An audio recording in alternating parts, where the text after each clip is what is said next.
ကကြတော့အခုလက်ရှိတက်နေရဲပေါ့နော် University of Liverpool ပေါ့နော်ကျောင်းကိုတက်တဲ့အခါမှာဘယ်လိုမျိုးပေါ့နော်ကျောင်းမျိုးကိုရှောက်ခဲ့လဲပေါ့နော်အခုဒီတက်နေတဲ့ကျောင်းကိုဘယ်လိုအကြောင်းကြောင့်ရွေးချယ်ဖြစ်ခဲ့လဲပေါ့နော်အဲ့တော့ University ရှောက်တဲ့အခါဘယ်လိုမျိုး process တွေရှိလဲပြီးတော့ဒီ tips and tricks လေးတွေပေါ့နော်အဲ့ဒါလေးတွေကို share လုပ်ပေးပါအောင်ရှင်ဟုတ်ညီမတကယ်ညီမ true application process ကိုလုံးဝပုံပွင့်လင်းလင်းပြောပြမယ်နော်ပြောတဲ့အချိန်မှာညီမကတော့ to be honest မမေနဲ့အောင်မြေပြောညီမကြောင်းကောင်းအောင်အရင်တက်ချင်တာ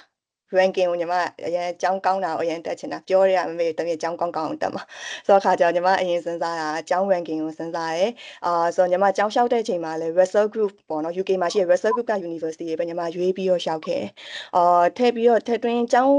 လျှောက်တဲ့အချိန်မှာကြောင်းလျှောက်တာလေးကိုညီမစမပြောခင်မှာအစားပိုင်းမှာညီမပြောခဲ့တယ်လို့ပဲပေါ့နော်ကိုတကယ်ဖြစ်ချင်တဲ့ major ပေါ့နော်ငါဒီကျောင်းမှာတက်မယ်ဒါပေမဲ့ကိုဖြစ်ချင်တဲ့ major ဒီကျောင်းမှာရှိချင်မှရှိမှာဆိုတော့အခါကျတော့ University ကိုမရွေးခင်မှာအရင်ဆုံးကိုက base specialization ကိုစိတ်ဝင်စားရလဲဟိုမှာမြင်းစုတို့ရွေးတယ်လို့finance ဘက်ကိုစိတ်ဝင်စားရလားပြီးသွားလို့ရှိရင်ညီမလေးရုံးရွှေကြီးတို့ရွေးတယ်လို့မျိုးdigital management ဘက်ကိုစိတ်ဝင်စားရလားကိုဘာစိတ်ဝင်စားလဲဆိုရင် field ကိုအရင်ရွေးပါပေါ့နော်ရွေးပြီးတော့မှကျောင်းညီမဒါတော့ညီမရဲ့ personal လို့ပေါ့နော်အကြံပေးချင်တာအခါကျတော့ပြီးတော့မှကျောင်းကိုရွေးပါပေါ့နော်ဘာလို့ဆိုဒီညီမ data science ဆိုညီမတခြားကျောင်းမှာတက်ချင်တယ်ဆိုလဲတခြားကျောင်းကြည့်မယ်ဆိုအဲ့ကျောင်းမှာဒီ major ရှိချင်မှရှိမှာပေါ့နော်အဲ့လိုမျိုး similarity ရောရှိမယ်ပေါ့နော်ဆိုတော့ပြီးသွားလို့ရှိရင် university ဟုတ်ပြီဒီ major ရွေးပြီးသွားပြီဆိုလို့ရှိရင်ညီမတော့ကျောင်းနေအများကြီးကိုညီမ browse လုပ်ခဲ့တယ်ညီမရဲ့ကျောင်းရွေးရဲ့ process ကစုစုပေါင်း6လကြာခဲ့တယ်ညီမအရန်ကိုညီမ browse လုပ်ခဲ့တာuniversity တခုချင်းတွေညတိုင်းရှာပြီးတော့ data science okay data science ကိုလုံးဝ design လုပ်ပြီးသွားတယ် data science UK ပေါ့ UK နိုင်ငံကိုလည်းညီမစဉ်းစားရင်ညီမအများကြီးရွေးခဲ့တယ်country choice နေလို့ညီမ Netherlands သွားဖို့လည်းစဉ်းစားခဲ့တယ် UK ရဲ့စဉ်းစားခဲ့တယ်ပေါ့နော် Netherlands မှာကြာညီမ University of Amsterdam ကိုညီမ try ကြည့်ချင်ခဲ့တာပေါ့နော်အရန်ကိုကောင်းတဲ့ university ဆိုတော့ဒါပေမဲ့သူ့အနေနဲ့ requirement ကြာ GMAT လို့တယ်ပေါ့နော် GMAT ကသူတို့ရဲ့ဟာကြာ high school education GMAT လို့ဆိုတော့ညီမမလုပ်ဖြစ်ခဲ့ဘူးပြီးတော့ UK မှာဆိုလို့ရှိရင်ညီမ like ကြည့်ရ data science okay ဒီမှာဆိုလို့ရှိရင် University of Bristol မှာဆိုတော့ဒီ major ဘယ် university မှာဆိုဒီ major ဒီ module တွေသင်ရမယ်ဆိုတာညီမကြည့်ရကြည့်တဲ့အချိန်မှာဆိုလို့ရှိရင်ညီမရှောက်ခဲ့တဲ့ကျောင်းနေဆိုလို့ရှိရင်ညီမ University of Bristol ကိုရှောက်ခဲ့တယ် University of Leeds ကိုရှောက်ခဲ့တယ် University of Sheffield ကိုရှောက်ခဲ့တယ် University of Liverpool ညီမ၄ကျောင်းပြီး University of Hertfordshire ရပေါ့နော်စုစုပေါင်း၅ကျောင်းကိုညီမရှောက်ခဲ့တယ်ရှောက်တဲ့အချိန်မှာညီမ acceptance ရခဲ့တာအခါကျတော့ University of Liverpool ပေါ့ညီမအခုတက်နေတဲ့ University ရဲ့ပြီး University of Sheffield ရဲ့ပြီး Hertfordshire ရဲ့ပေါ့နော်ဆိုတော့ခုနပြောလို့ Bristol နဲ့ Leeds နဲ့ကနေတော့ acceptance မရခဲ့ဘူးပေါ့နော် data analysis ဘိုင်းဆိုရင်တော့သူတို့လက်ခံတယ်သူတို့ရဲ့ပြန်ပြောရချင်မှာ data science ဘိုင်းကိုတော့သူတို့ acceptance အနေနဲ့အကြောင်း policy အရာပေါ့နော်အဲ့တော့ဆိုတော့ခါကျ acceptance rate ကခါကျသူတို့ university ရဲ့ requirements တွေ acceptance တွေနဲ့အများကြီးဆက်တယ်ပေါ့နော်ဆိုတော့ပြီးရင်တခြားထည့်သွင်းစဉ်းစားတဲ့ factors တွေနဲ့ဆိုရင်တော့ညီမကတော့ကိုယ့်ရဲ့ education background ပေါ့နော်ညီမတော့ရှောက်ထဲကအများကြီးညီမလို့ဖြန့်ပြီးရှောက်တာမဟုတ်ညီမရဲ့ qualification ကိုညီမယုံကြည်ရဲ့ AP qualification ကိုယုံကြည်ရဲ့ညီမ Hertfordshire မှာညီမအရန်ကိုကြိုးကြိုးစားစားလုပ်ခဲ့တာမလို့ကိုယ့်ရဲ့ဘွဲကိုယုံကြည်ရဲ့အတွက်ကြောင့်ညီမလုံးအောင်ဒါပေမဲ့ငါဒါတက်ချင်တယ်ဆိုပြီးတော့ဒီ၄ကျောင်းတက်ချင်တယ်ဒီ၅ကျောင်းတက်ချင်တယ်ဆိုဒါကိုပဲအရင်ရှောက်တာပေါ့နော် focus ထားပြီးရှောက်တဲ့ preparation မှာဆိုညီမဘာတွေထည့်လဲပေါ့ညီမရဲ့ personal statement ကိုညီမအရင် focus ထားပြီးညီမရှောက်မဲ့ university တစ်ခုချင်းစီရဲ့ဟာကိုညီမ background ကိုတေချာဖတ်တယ်သူတို့စီကနေဘယ် Nobel Prize တွေဘယ်လိုရှိရပေါ့နော် personal statement ရေးရချိန်မှာဒီဟာတွေကအရင်ကငါ့ကို inspire ဖြစ်စေတယ်ဆိုပြီးတော့အဲ့လိုမျိုး generalize ရေးပြီးတော့ကျောင်းတိုင်းကိုတင်တာမဟုတ်ညီမကျောင်းတစ်ခုချင်းစီအတွက်ကိုညီမ specialize လုပ်ပြီးတော့အဲ့လိုမျိုးပေါ့နော်တေချာရေးပြီးတော့တင်တယ်ပြီးရင်ညီမအလုပ်လုပ်တဲ့ကျောင်းကနေလည်းညီမrecommendation letter ထည့်တယ်ပြီးတော့လို့ရှိရင်ညီမ CV ကိုလည်းကောင်းကောင်း prepare လုပ်ပြီးတင်တယ်ညီမရဲ့ education documents တွေနဲ့လည်းညီမတေချာ organize လုပ်ပြီးတင်ခဲ့တယ်ပေါ့နော်ဆိုတော့ခါကျတော့ဆိုအဲ့ဒါကတခုကိုယ့်ရဲ့ education background work experience ပေါ့ပြီးရင်နောက်ထပ်တစ်ခုက financial affordability ကိုလည်းကြည့်ခဲ့တယ်ပေါ့နော်မိဘတွေနဲ့တခြားတိုင်ပင်နဲ့မေတ္တာဒီလို course ရဒီလိုဆိုပြီးတော့ final အဲ့ဒါကြည့်ပြီးတော့ညီမကျောင်းလေးကိုရွေးခဲ့တယ်ဆိုတော့ခါကျတော့ညီမပြောချင်တာအခါကျတော့ကျောင်းဒီ acceptance တွေပါတွေကတချို့တွေမေးလို့ရှိရင်ခါကျညီမနည်းနည်းဖြေရခက်တာမျိုးရှိရပေါ့ဒါပြီးထားတယ်ဒါလားဆိုတော့ခါကျတော့ဒါဒီကျောင်းကရတာလားဆိုလို့ရှိရင်ခါကျတော့အရင်ဆုံး ကိုကတက်ချင်တယ်ဆိုလို့ရှိရင်မတေးကြဘူးဆိုလို့ရှိရင်လေဟာဒါကတော့မတေးကြတော့ဘူးထင်တယ်ဆိုပြီး try မလုပ်လိုက်တာမျိုးမဟုတ်ကျောင်းရဲ့ admission တွေပေါ့နော် university admission တွေ email ပို့ကြည့်ပါပေါ့နော်ငါကတော့ဒီကိုခုနညီမလေးရွှေဒီ qualification တွေရှိတယ်ငါကတော့ဒါရှိတယ်ဒီမှာငါဒီနင်တို့ရဲ့ဒီ program ကိုငါစိတ်ဝင်စားတယ်ဒါဆိုဖြစ်နိုင်လားဆိုလို့ရှိရင်တို့ရဲ့ admission ကနေပြီး reply ပြန်တယ်ပေါ့နော်ဆိုတော့ခါကျတော့အဓိက challenge ညီမအနေနဲ့ challenge တာခါကျနှစ်ခုပေါ့နော်ညီမခုနပြောညီမက reserve group ကိုညီမတက်ကိုတက်ချင်တာဆိုတော့ခါကျတော့ reserve group ကိုရွေးတာရဲ့ပြီးညီမ career change ပေါ့ business management ကနေပြီးတော့ com science ကိုပြောင်းတာဖြစ်တဲ့အတွက်ကြောင့်အဲ့ဒါကိုတော့အရန်ကို stress ပြီးရတဲ့မှာပါတယ်ပေါ့နော်တကယ်တော့တပတ်လောက်ဆိုရင်တော့ဟာ reply မရသေးဘူးဘာလို့ reply မလုပ်တာလဲမသိဘူးဘာလို့မလုပ်တာလဲမသိဘူးဆိုပြီးတော့ဖြစ်နေတာပေါ့နော်ဆိုတော့ခါကျအရန်ကိုအဲ့ဒါကတော့ဖြစ်ခဲ့တယ်ဒါပေမဲ့ညီမကိုsecure admission ဖြစ်တာခါကျတော့ဒီ ABE နဲ့ University of Hertfordshire ကနေပြီးတော့ခုနညီမပြောလို့ညီမရခဲ့ qualification ညီမယုံကြည်တယ် ABE ကလည်းသူက off-wear ခုနပြောလို့ off-wear အတိမတ်ပြုဖြစ်တယ် University တွေကနေလည်းပြည့် UK University ရဲ့ status နဲ့တူတူပဲခုနမတင်စာ beginning introduction မှာပြောသွားလို့မျိုးပြီးသွားလို့ရှိရင် level တစ်ခုချင်းစီမှာလည်း120 credit ကအပြည့်ရှိရပေါ့နော်ဆိုတော့ညီမ level 4ပြီးထားတယ်120 credit level 5ပြီးထားတယ်120 credit University of Hertfordshire ပြီးထားတယ်ဆိုတော့ကိုက credit ကလည်းအပြည့်ရှိနေပြီးသားပေါ့နော်ရှိနေပြီးသားဖြစ်တဲ့အတွက်ကြောင့်ကြားအောင်ရောက်တဲ့အချိန်မှာဆိုလို့ရှိရင်လည်းအခက်အခဲကတော့အဲ့လောက်မရှိခဲ့ဘူးပေါ့နော်ပြီးတော့ညီမနောက်တစ်ခုအနေနဲ့အခါကျပြောညီမဒီ University of Hertfordshire မှာဆိုလို့ရှိရင်တချို့ဒီခုနမတင်လာချာကြားထားရတယ်ပေါ့နော်မေကွန်းလေး scholarship opportunities တွေကဘယ်လိုရှိလဲဆိုတဲ့အခါကျတော့အဲ့ဒါအခါကျတော့ကိုခုနညီမပြောလို့ကိုလျှောက်တဲ့အကြောင်းပေါ်မှာမူတည်တယ်ကိုကမေးလို့ရတယ်ဒါမျိုးကလည်းဒါရှက်စရာမဟုတ်ဘူးဒါကိုရဲ့ right ကို ask လုပ်တာပဲငါကဒါရှိရဘယ်လိုမျိုး opportunities တွေရှိလဲပေါ့ပြီးရင်ကျောင်းရဲ့ website တွေမှာလည်းရှာကြည့်လို့ရတယ်ညီမအနေနဲ့ဆိုလို့ရှိရင်တော့ညီမ University of Hertfordshire မှာ first class honors နဲ့ပြီးထားတာဖြစ်တဲ့အတွက်ကြောင့်automatic scholarship detection 2500ပေါင်2500ကိုရခဲ့တယ်ပြီးတော့ညီမရဲ့ major မှာတော့သူကတခြားဟာမျိုး scholarship ကတော့မရှိဘူးပေါ့နော်ဒီ com science department မှာဒီfirst class ပြီးတော့2500နဲ့ scholarship ရှိရပြီးသူတို့နဲ့ specific countries တွေကလာတဲ့သူတွေဆိုလို့ရှိရင်2500ထပ် off ရှိတာမျိုးရှိတယ်ပေါ့နော်ဒါပေမဲ့ management school ဆိုဘာလို့မှာဆိုလို့ရှိရင်เนาะဒါညီမတို့ဒီမှာခေါ်တာဒါညီမဆို School of Computer Science ပေါ့ School of Management Law School အဲ့လိုမျိုးရှိရ management school မှာဆိုလို့ရှိရင်တော့ညီမကြားထားတာပေါ့နော်ကြားထားဆိုလို့ရှိရင်တော့50% ထိ scholar ပေးတယ်ဆိုတာမျိုးညီမကြားထားတာမျိုးရှိရပေါ့နော်ဟုတ် second part ကတော့ဒီ speaker တွေလက်ရှိတက်နေတဲ့subject တွေပေါ့နော်ဥပမာမြင့်စုဆိုရင်finance and banking တက်နေတယ်စုဆန်ဆိုရင်data science နဲ့ AI တက်နေတယ်ညီမလေးရွှေရွှေဆိုရင်လည်းdigital management တက်နေတယ်ပေါ့နော်အဲ့တော့ဒီညီမလေးတို့တက်နေတဲ့program ဒီပုံမှာဒါကြတော့ focus လုပ်ပြီးတော့ဆွေးနွေးသွားမယ်ပေါ့နော်အထူးသဖြင့် ABE curriculum နဲ့ဆက်ပြီးတော့လည်းဆွေးနွေးသွားမယ်ပေါ့နော်အဲ့တော့အရင်ဆုံးညီမလေးဟောပေါ့စွတ်ဆန်ကိုမေးချင်ပါတယ်ရှင်ဟုတ်ညီမလေးလက်ရှိတက်နေတဲ့ data science နဲ့ AI ကဆိုရင်အခုဒီ 21st century မှာပေါ့နော်အချိန်အဟုန်နဲ့အလျင်မြဲတိုးတက်ပြောင်းလဲလာတဲ့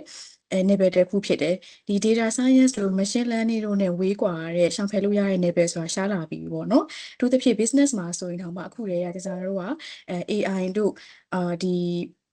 data analysis တို့နဲ့ decision making တွေလုပ်ရတယ် investment တွေလုပ်ရတယ်ပေါ့နော်အဲ့တော့အဲ့လိုမျိုး business အတွက်ကိုလည်းအရေးပါတဲ့ဒီ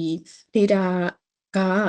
တင်စားတို့ဒီ ABE ရဲ့ curriculum မှာပေါ့နော်ဘယ်လောက်ခါစပြီးတော့လေ့လာခဲ့ရလဲပေါ့နော်ဘယ်လိုမျိုး concept တွေပါလဲပေါ့နော် ABE မှာရောဘေးပိုင်းတွေမှာရော ABE ကလက်ဖြစ်နေလဲပေါ့နော်အဲ့ဒါလေးတွေကို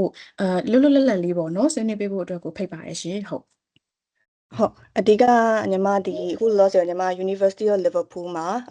data science MSc data science and AI တက်နေတာပေါ့နော်ညီမတက်အခုလောဆယ်သင်ရတဲ့ module ကိုအရင် sharing လုပ်ပေးခြင်းတယ်ပေါ့နော်အဲ့ဒါမှ comparison နဲ့ဘယ်လိုမျိုး gap ရှိလဲဆိုတာရဲ့ဘာတွေကအထောက်အကူဖြစ်လဲပြောပြလို့ရတာပေါ့နော်ညီမပထမအဆုံးဒီ semester 1ပြီးမှသင်ရတာခါကျ mathematics for data science and AI ပြီးရင် research method for computer science သင်ရတယ်ပြီးရင်နောက်ထပ်တစ်ခုကခါကျတော့database and information system ပေါ့ database တွေကိုဘယ်လိုတည်ဆောက်တယ် data တွေကိုဘယ်လိုမျိုး management လုပ်တယ်ဆိုတာသင်ရတယ်ပြီးတော့လို့ရှိရင်နောက်ဆုံးတစ်ခုကခါကျတော့ Python ပေါ့ programming language ပေါ့နော်Python သင်ရတယ်ညီမအခု semester 2မှာသင်နေရတဲ့ဟာတွေကခါကျတော့ဒီ AI ဘက်ကိုသွားတာများတယ် machine learning like reinforcement learning တွေသင်ရတယ် apply AI ကိုလက်တွေ့မှာတကယ်ဘယ်လို apply လုပ်သွားတာလဲ data mining ခုနကညီမ semester 1မှာသင်ခဲ့တဲ့ database တွေကို okay database ရပြီ data တွေကိုဘယ်လိုဆွဲထုတ်ပြီးတော့ဘယ်လိုမျိုးခုနကလို management ပိုင်းတို့ပါလို့ decision makers တွေကိုဘယ်လိုမျိုး present လုပ်ရလဲ visualization ပိုင်းတွေကိုသင်ရတယ်နောက်တစ်ခုကတော့ web programming ပေါ့ညီမရွေးထားတဲ့ module က web programming ပေါ့နော်လိုအပ်တယ်ထင်လို့ပေါ့အဲ့မှာဆိုလို့ရှိရင်လည်း HTML CSS JavaScript and then like PHP ထိကိုညီမတို့သင်ရမယ်လို့ပြောထားတယ်ပေါ့နော်အဲ့တော့ AI machine learning နဲ့ ABE မှာဆိုလို့ရှိရင်เนาะခုနပြောလို့ ABE မှာသင်ရတဲ့အနေနဲ့ direct ဆက်တာမျိုးတော့မရှိဘူးပေါ့เนาะဘာလို့ဆိုတော့ဒါကတော့ com science ဘက်ကိုရောက်သွားတာဆိုတော့ specialization ကတော့မတူနေဘူးဘာလို့ဆိုတော့ com science ရဲ့ business management ရဲ့ဆိုတော့ခါကြတော့ဒါပေမဲ့ဥမာပေါ့နော်ညီမတို့ဒါ data science com science basic ကိုသွားတာတကယ်လို့ကိုကထပ်ပြီးတော့ sub တခြားပေါ့နော် business analytics တို့ပါတော့ပေါ့နော်အဲ့ဘက်ကိုရွေးမယ်ဆိုလို့ရှိရင်ခါကြအမှဆိုလို့ရှိရင်တော့ညီမရှာခဲ့တော့ဆိုလို့ရှိရင် operator project management တို့ပါတော့ပေါ့နော်အဲ့အမျိုးတွေရှိရဲဆိုတော့ခါကြတော့အဲ့ဒါတွေချက်ဆက်နိုင်တယ်ဆိုတော့ညီမခုနsemester 1မှာ mathematics သင်ရတယ်လို့ပြောခဲ့ပေါ့နော် math သင်ရတဲ့အချိန်မှာညီမ statistics ပါတယ် statistics ကို chapter အကြီးနဲ့ကိုသင်ရတာဆိုတော့ညီမတို့ ABE မှာဆိုလို့ရှိရင် statistics ကို level 4မှာဆိုလို့ရှိရင် quantitative analysis အနေနဲ့သင်ခဲ့ရတာရှိရဲပေါ့နော်အဲ့ဒီခါကျအဲ့ဒါတွေကိုညီမမှာ basic knowledge ရှိနေရဲဆိုတဲ့အတွက်ကြောင့်အရင်ခက်ခဲနေတာမျိုးတော့မရှိဘူးပေါ့နော်ပြီးရင်နောက်ထပ်တစ်ခုကခါကျ research method သူတို့စီမှာတော့ဒီက different background ကလာတဲ့အချိန်မှာဆိုလို့ရှိရင်တချို့ဆိုညီမဆိုလို့ရှိရင်ညီမတို့ကျောင်းမှာခါကျတော့multicultural ပေါ့နော် multinational တွေများလိုက်စကားပြောကြည့်ရဲ့အချိန်မှာတချို့ဆိုresearch ဆိုလို့ရှိရင်ညီမတို့ assignment တွေအရင်အများကြီးရေးခဲ့ရတာကို okay introduction ပြီးရင်ပါမယ်ဘယ်လိုပါမယ် reference ဆိုရင်ဘယ်လို styling လုပ်ခဲ့ရအရင် format ကြသိထားပြီးသားဖြစ်တဲ့အချိန်မှာတချို့တွေကမသိနေတာမျိုးတွေပြင်ရတယ်ပေါ့နော် professor ပြောတဲ့အချိန်မှာဆိုသူပြောနေတာဒါပဲဆိုတာမျိုးတွေသိရတဲ့အတွက်ကြောင့်ညီမတို့မှာ A foundation တွေအောင်ကောင်းကောင်းမွန်မွန်ရတယ်ပြီးသွားလို့ရှိရင်ခါကြတော့တကယ်ညီမAB အနေနဲ့ခါကြ improve လုပ်စေချင်တာခါကြတိတန့်ပေါ့တကယ်လို့ com science ဘက်သွားချင်တဲ့တွေဆိုလို့ရှိရင်data IT ဘိုင်းသွားတဲ့ဟာမျိုးလေး diploma လေးထပ်ရှိပေးရင်တော့ပိုအဆင်ပြေတယ်ပေါ့နော်ပြီးရင် practical ညီမတို့ဒီဘက်မှာ practical ကကြ data tools တွေကလည်းအများကြီးသုံးရတာဆိုတော့ခါကြနည်းနည်း practical ဘိုင်းလေးတွေပေါ့ finance မှာဆိုလို့ရှိရင်လည်းဘယ်လိုမျိုးလေးသွားရဲဆို practical ဘိုင်းလေးပို့ပြီးသင်ကြားခွင့်ရမယ်ဆိုရင်တော့ပိုကောင်းမယ်ပေါ့နော်ပြီးတော့ထပ်ပြီးတော့ညီမ recommend လုပ်ချင်တာအခါကျတော့ဒီချက်ချင်း career shift လုပ်မဲ့အချိန်မှာကိုကလုံးဝဒီ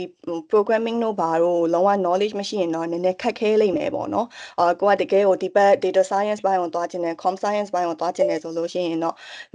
အဓိကဒီမှာ data science ဆိုလို့ရှိရင်သူ့ရဲ့ basic က math ပဲ mathematics ပဲသင်ချပဲသင်ချအောင်မှသွားတယ်သင်ချသွားပြီးွားလို့ရှိရင်ဒီလိုပဲ logical thinking တွေဘာရဒါကတော့AB မှာလည်းသင်နေနေပေါ့ဒီ thinking ဘိုင်းကတော့အများကြီးပေါ့နော်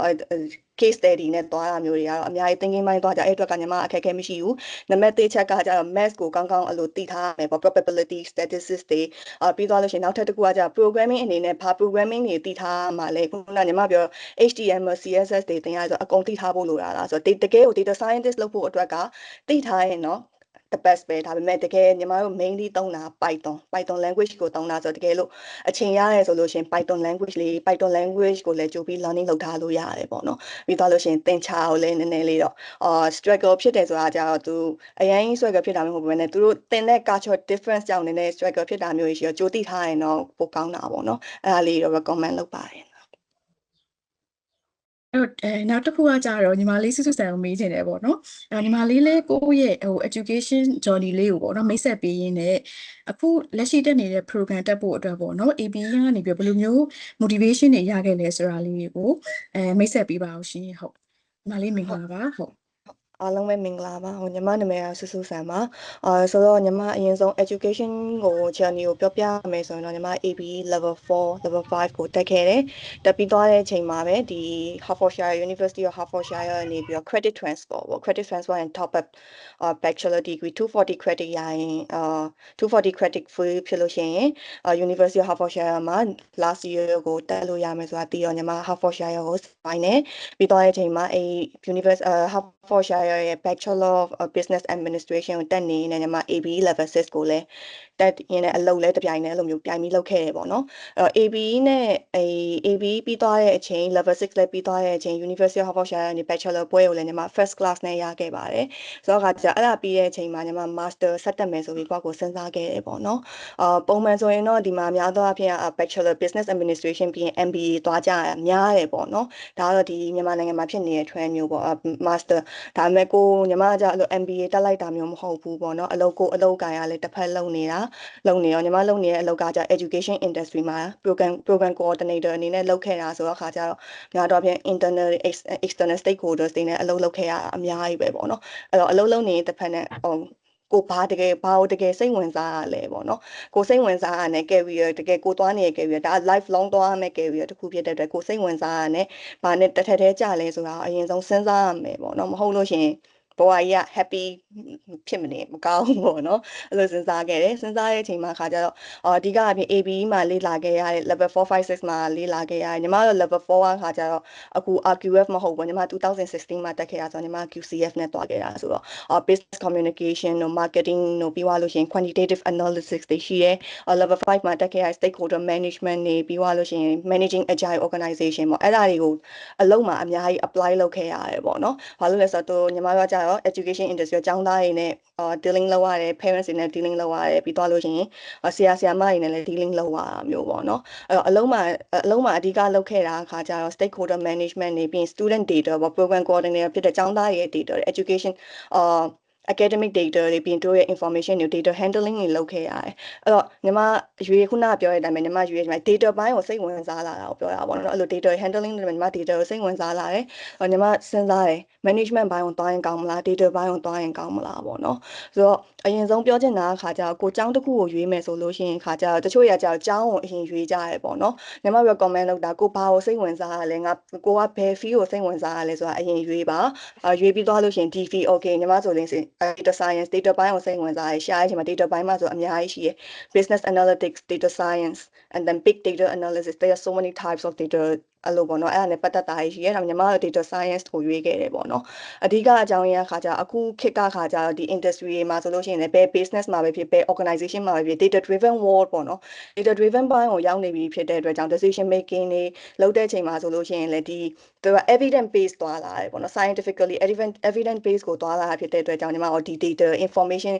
decision making တွေပေါ့ညီမတို့ level 5 to 6တို့မှာသင်ခဲ့ရ decision making မှာဆိုလဲသူက database နဲ့ပဲသွား finance မြင့်စုယူတဲ့ finance မှာဆိုလို့ရှိရင်လည်းဒါ data driven ပဲ like risk assessment တွေလုပ်မယ်ဆိုရင်သူတို့ H&M တို့ပါဆို they have so many kinds of like subsidiaries တွေရှိရ branch တွေအများကြီးရှိအဲ့ဒါနေ data driven နဲ့ decision making တွေလုပ်လာတော့ညီမ data management အရေးကြီးရလို့ညီမအနေနဲ့မြင်တာဆိုညီမ data science ကိုရွေးခဲ့တာပေါ့နော်ဟုတ်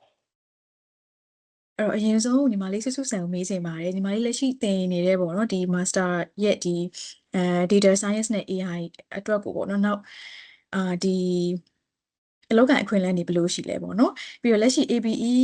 ကျောင်းသားတွေပေါ့နော် business management တက်နေတဲ့ကျောင်းသားတွေအနေနဲ့ရောဒီ data science နဲ့ AI ဘက်ကိုအထူးပြုပြီးတော့ဆက်ပြီးတော့ bachelor ဖြစ်စေ master ဖြစ်စေသွားမယ်ဆိုရင်ခုလည်းဘယ်လိုမျိုးပြင်ဆင်သင့်လဲပေါ့နော်အဲ့ဒါတွေကိုအနှစ်ချုပ်လေးပေါ့နော်share လုပ်ပေးဖို့တော့ဖိတ်ပါတယ်ရှင်ဟုတ်ဟုတ်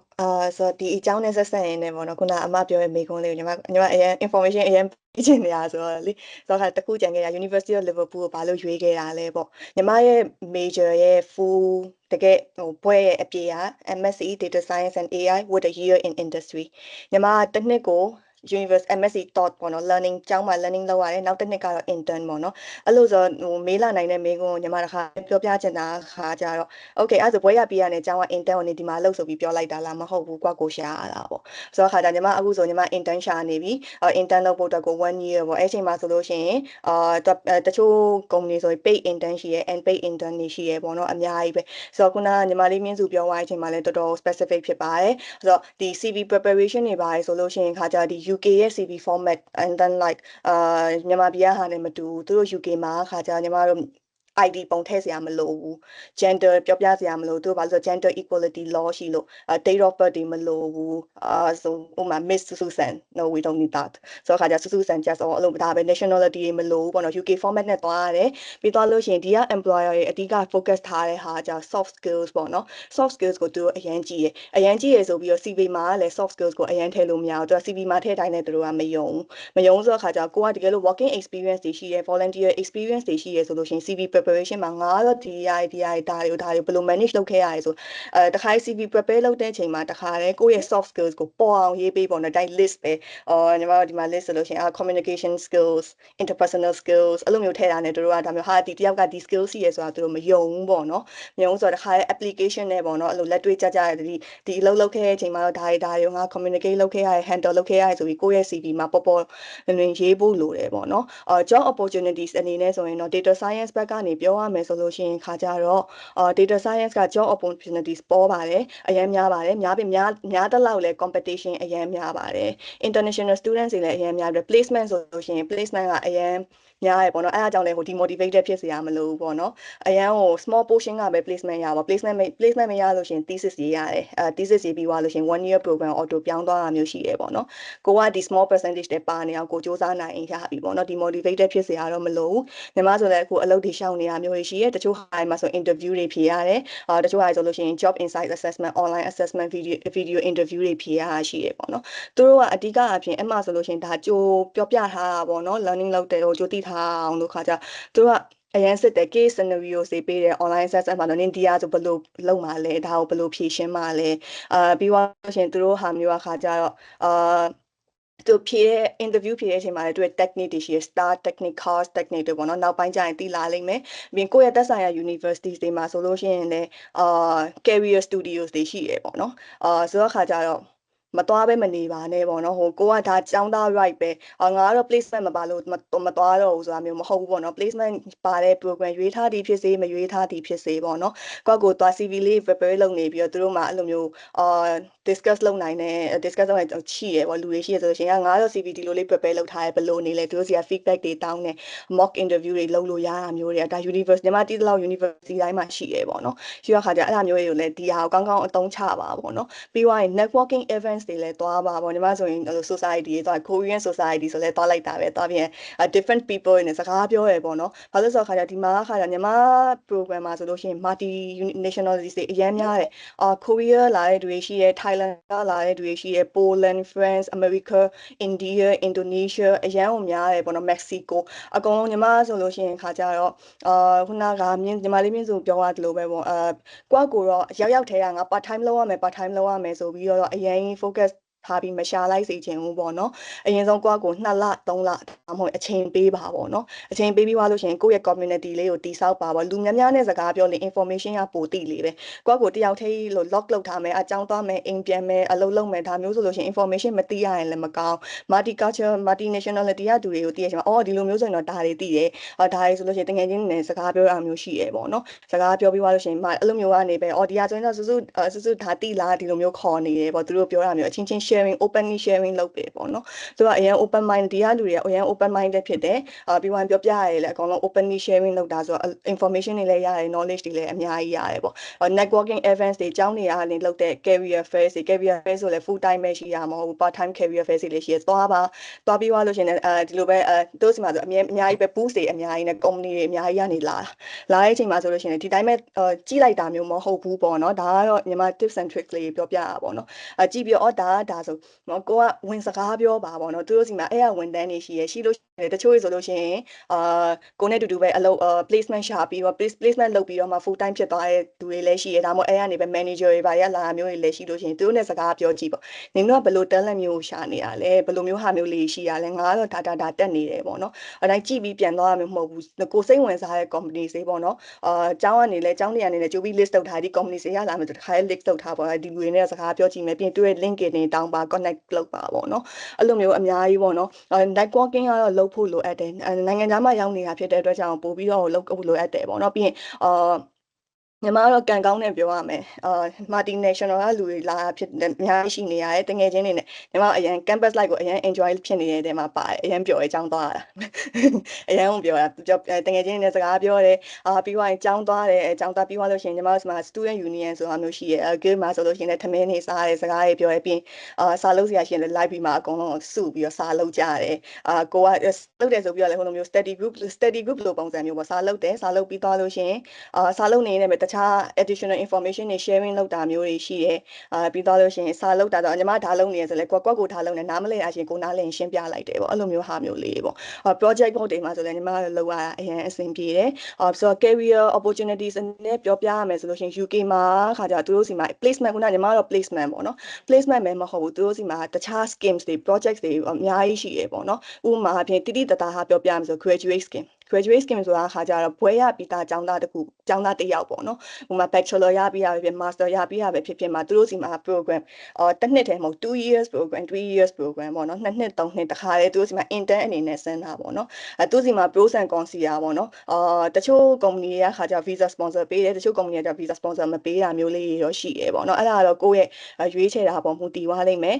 တချို့တွေကခါကြဒီ pay နဲ့ကတော့ဒီ2နှစ်အတိုင်းဒီတိုင်းပဲလို့သွားတာမျိုးဆိုတော့တချို့က pay နဲ့လို့မလုပ်တာမျိုးတွေရောရှိရပေါ့နော်ဒါကတော့ကိုယ်ရွေးချယ်မှုနဲ့ကိုယ်ပဲပေါ့ opportunity graduate scheme တွေရှင်2နှစ်3နှစ်ပြီးတော့သူတို့တွေက training တွေလည်းပေးတယ်ပေါ့ဒါတော့ကိုယ် live learn လုပ်တဲ့အချိန်မှာintern ဆိုပြီးဒီတိုင်းပဲမဟုတ်တို့ကအလုပ်လုပ်နေတဲ့တောက်လျှောက်မှာ training ပေးတယ်လိုအပ်တာရဲ့အားလုံး training တွေပေးတယ်ပေါ့နော်ပြီးတော့နောက်ဆုံးတစ်ခုကိုပြောပြချင်တာကခါကြတော့ဒီ AB ကျောင်းသားကျောင်းသူတွေအနေနဲ့ data science and AI ကိုသွားတဲ့အချိန်မှာ base skills တွေကို build up လုပ်ဖို့လုပ်လဲပေါ့နော်ဒါကတော့base skills တွေခုနကညီမအစပိုင်းမှာပြောသွားခဲ့တယ်လို့မျိုးပဲ mainly ကတော့ data science မှာ mainly သုံးတာ programming ကိုသုံးတယ် programming language က Python သုံးတယ်Python မှာမှသူ dictionaries တွေရှိရပေါ့ dictionaries တွေဆိုလို့ရှိရင်ဘာတွေလဲဆိုလို့ရှိရင်NumPy တို့ Pentax တို့ပြီးသွားလို့ရှိရင်တခြားအဲ့လိုမျိုးပေါ့နော် dictionaries တွေအများကြီးရှိရပေါ့နော် additional data visualization လုပ်တဲ့ဟာမျိုးတွေအဲ့တော့ Python ကိုအနည်းဆုံးတော့ basic Python တည်ထားရင်တော့ကိုယ့်အတွက်အခက်အခဲမရှိဘူးပေါ့နော်ပြီးရင်နောက်တစ်ခုကကျညီမခဏ focus လုပ် math ပေါ့ mathematical math ကခါကျတော့ every module မှာသင်ချပြန်ပါတယ်သင်ချပြန်ပါမလို့အဓိကအဖြစ် main က probability and statistics ဆိုတော့ခါကျအဲ့ဒါလေးတော့နည်းနည်းကိုပြန်ပြီး learn လုပ်ထားရင်တော့ပိုကောင်းတယ်ပေါ့နော်နောက်ဆုံး tips ကခါကျတော့ shy မဖြစ်ပါနဲ့ကိုယ့်ကို lockdown မလုပ်ထားပါနဲ့ပေါ့နော်အရင် open minded နဲ့ပဲပေါ့ပါပဲကြောင်းတက်ပါ enjoy လုပ်ပါ part time ကလည်းကိုယ့်ကိုအရင်ဆုံးတစ်လ2လလောက်တော့အချိန်ပေးသွားတဲ့အချိန်မှာဆိုလို့ရှိရင်စပြီးတော့part time လေးရှာပေါ့နော် overstrain လည်းမလုပ်ပါနဲ့ပေါ့နော်အပြည့်ငါတော့ဒီဟာလုံးမှာ overstrain မဟုတ်ဘဲနဲ့ကိုယ့်ကို steady နဲ့ work balance တွေရအောင်လုပ်ပြီးတော့ပျော်ပျော်ရွှင်ရွှင်လေးနေကြပါဟုတ်